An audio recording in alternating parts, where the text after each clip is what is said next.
Hello everyone. Hello everyone. आज हम लोग बात करेंगे बीएससी जूलॉजी ऑनर्स सेमेस्टर 4 के सिलेबस के बारे में। C8 है, जेनेटिक्स है। और जेनेटिक्स में हम लोगों को 4 यूनिट पढ़ना है, यूनिट 1, 2, 3 एंड 4। यूनिट 1 में हम लोगों को पढ़ना है elements of heredity and variation. और इस टॉपिक में हम लोगों को मेंडल पढ़ना है और उसके एक्सपेरिमेंट को पढ़ना है। ठीक है, मेंडल का एक्सपेरिमेंट मोनोहाइब्रिड है और डायहाइब्रिड क्रॉस है। उसके बेसिस पे हम लोग कुछ प्रिंसिपल रूल आउट करते हैं, और वो क्या है, प्रिंसिपल ऑफ सेग्रीगेशन है। दूसरा जो है वो इंडिपेंडेंट अशॉर्टमेंट है। उसके बाद यूनिट 2 में हम लोगों को मेंडल एक्सटेंशन ऑफ मेंडलिज्म पढ़ना है।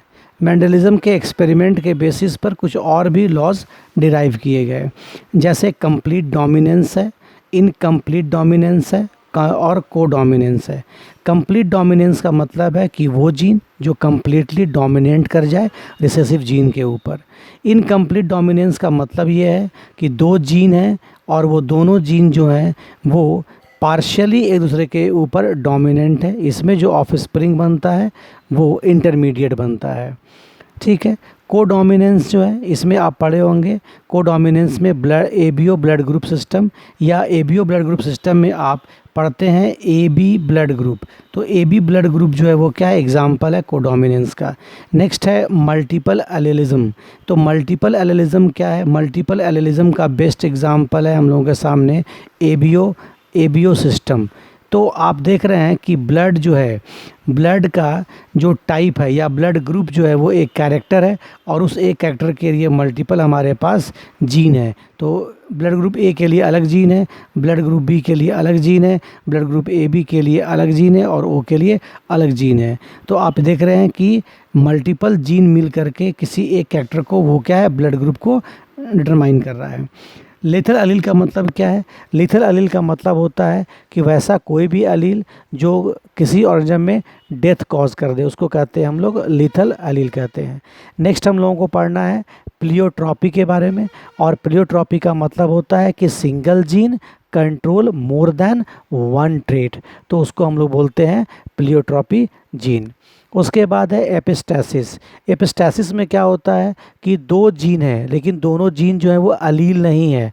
ठीक है। और एक जीन जो है वो दूसरे जीन के एक्सप्रेशन को सप्रेस कर दे, तो कहेंगे उसको हम लोग एपिस्टैसिस। बात को माइंड कीजिएगा, एपिस्टैसिस जो है वो दो अलग अलग एलील के बीच में हो रहा है। पॉलीजेनिक इनहेरिटेंस का मतलब क्या है, नेक्स्ट है पॉलीजेनिक इनहेरिटेंस। इसका मतलब क्या है, इसका मतलब होता है कि इस इनहेरिटेंस में कुमुलेटिव इफेक्ट होता है, यानी कि बहुत सारे जीन मिल जाएंगे और क्या करेंगे, किसी एक कैरेक्टर को प्रोड्यूस करेंगे, तो कहेंगे उसको हम लोग पॉलीजेनिक इनहेरिटेंस। साइटोप्लाज्मिक इनहेरिटेंस का मतलब क्या है, साइटोप्लाज्मिक इनहेरिटेंस का मतलब होता है कि इनहेरिटेंस हो रहा है आउटसाइड द न्यूक्लियस, तो कहेंगे साइटोप्लाज्मिक इनहेरिटेंस। इसके बाद है लिंकेज और दूसरा है क्रॉसिंग ओवर। तो लिंकेज का मतलब क्या है कि क्रोमोजोम है, ऐसे मान लो क्रोमोजोम है, यहाँ पर जीन है, यहाँ पर जीन है, यहाँ पर जीन है, तो अगर ये दो जीन आपस में क्लोजली एसोसिएटेड हैं तो कहेंगे इसको हम लोग लिंकेज। और क्रॉसिंग ओवर में क्या होता है, स्वैपिंग होती है किसकी, जीन की, यानी कि एक क्रोमोजोम से जीन चला जाएगा दूसरे में और दूसरे क्रोमोजोम का जीन चला जाएगा पहले वाले में। तो आप सपोज कर लो कि यहाँ पर एक क्रोमोजोम है और ये मान लो बी क्रोमोजोम है, तो यहाँ का जीन यहाँ आएगा और यहाँ का जीन यहाँ, तो स्वैपिंग है, that is called crossing over. उसके बाद है सेक्स लिंकेज। तो सेक्स लिंकेज का मतलब क्या है कि भाई क्रोमोजोम है और कौन सा क्रोमोजोम है, तो सेक्स क्रोमोजोम है, और सेक्स क्रोमोजोम में अगर दो जीन अगर आपस में काफ़ी क्लोजली एसोसिएटेड हैं तो कहेंगे इसको हम लोग सेक्स लिंकेज। यूनिट 3 में हम लोग को पढ़ना है सेक्स डिटर्मिनेशन। इसमें हम लोगों को आइडेंटिफाई करना होता है कि कोई भी जो इंडिविजुअल है वो मेल होगा या फीमेल होगा, तो उसके लिए क्रोमोजोमल बेसिस बनाया गया है। तो आप देखें यहाँ पर कि एक्स और X0 एक पैटर्न है, इसमें X0 जो है वो मेल को इंडिकेट कर रहा है और ये जो XX जो है वो फीमेल को इंडिकेट कर रहा है।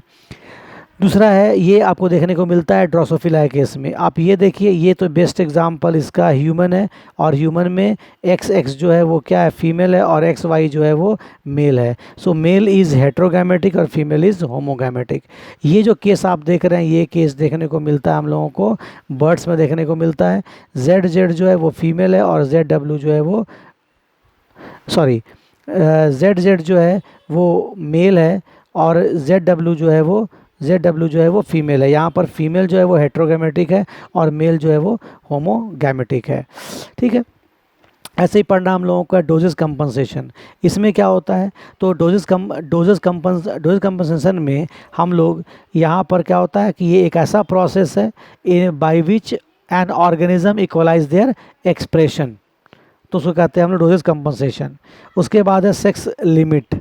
इसका मतलब क्या है, trait that are visible only within one sex. और उसके बाद क्या है, सेक्स इन्फ्लुएंस ट्रेट है। इसका मतलब क्या है, इसका मतलब है trait are autosomal trait and that are influenced by the sex, तो कहेंगे इसको हम लोग सेक्स इन्फ्लुएंस्ड ट्रेट कहेंगे। इसके बाद लास्ट टॉपिक पढ़ना है आपको यूनिट 4 में, म्यूटेशन। और आप जानते हैं म्यूटेशन के बारे में कि म्यूटेशन जो है वो क्या है, सडन हेरिटेबल चेंज को हम लोग कहते हैं म्यूटेशन। और म्यूटेशन होने के लिए अगर आप क्रोमोसोम के स्ट्रक्चर में कोई चेंज आ जाए या क्रोमोसोम के नंबर में चेंज आ जाए तो उससे बॉडी में एक नया तरह का डिसऑर्डर जनरेट हो जाएगा। दैट इज़ द वही टॉपिक पढ़ना आपको है, structural and numerical alteration of chromosome and related disorder में। इसके बाद आपको पढ़ना है सिंगल जीन डिसऑर्डर। इसमें क्या पढ़ना है, तो इसमें आप जैसे एग्जांपल जानते होंगे सिकल सेल अनीमिया। तो सिकल सेल अनीमिया जो है वो क्या है, बेस्ट एग्जांपल है सिंगल जीन डिसऑर्डर का। जेनेटिक काउंसलिंग में क्या पढ़ना हो, जेनेटिक काउंसलिंग में हम लोग पढ़ते हैं कि इसमें हम लोग किसी इंडिविजुअल को एडवाइस करते हैं कि उसके फैमिली में कौन कौन सा जेनेटिक डिसऑर्डर रहा है और कैसा वो अब आ सकता है। So this is a kind of genetic counselling. Genetics को पढ़ने के लिए आप एक तो बुक पढ़ सकते हैं, BD सिंह की बुक पढ़ सकते हैं, और एक आप पढ़ सकते हैं बुक PK गुप्ता की बुक पढ़ सकते। दोनों बुक अच्छी है, दोनों आप बुक पढ़ सकते हैं। तो आई होप कि ये सिलेबस आपको कुछ थोड़ा समझ में आया होगा और इसको पढ़िए, काफ़ी इंटरेस्टिंग है। Thanks for watching.